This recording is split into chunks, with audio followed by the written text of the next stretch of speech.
નિવેદનને લઈને વિશ્વ હિન્દુ પરિષદ દ્વારા વિરોધ પ્રદર્શનનું આયોજન કરવામાં આવ્યું હતું અને હવે અટકાયતોનો દોર શરૂ કરવામાં આવેલો છે। પુતળાદહનનો કાર્યક્રમ કરવામાં આવ્યો હતો અને જે રાહુલ ગાંધીનું જે નિવેદન હતું તેનો વિરોધ કરવામાં આવી રહ્યો હતો અને વિશ્વ હિન્દુ પરિષદ કાર્યાલયમાંથી પણ સંખ્યાબંધ લોકોને અટકાયતમાં લેવામાં આવ્યા છે। સર, શું કાર્યક્રમ હતો અને શું કાર્યવાહી કરવામાં આવી?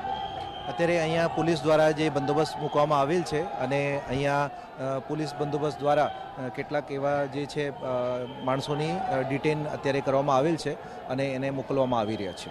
શું કાર્યક્રમ હતો? અગાઉ મંજૂરી હતી કાર્યક્રમની?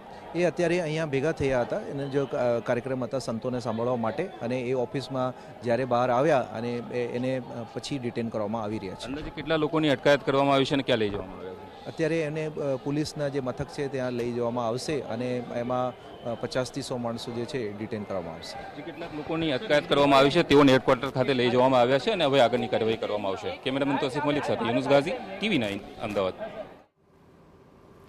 તો વિશ્વ હિન્દુ પરિષદ તરફથી એક વિરોધ પ્રદર્શન કરવામાં આવ્યું અને તેને લઈને અટકાયતનો દોર પણ શરૂ થયો છે।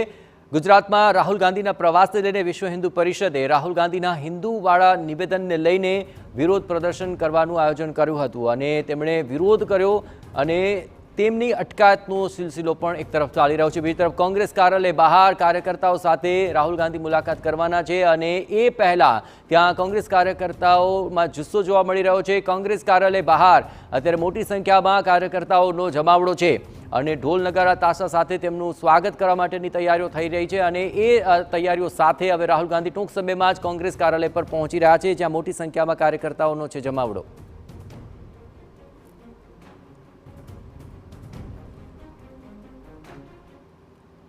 તો રાહુલ ગાંધીની ગુજરાત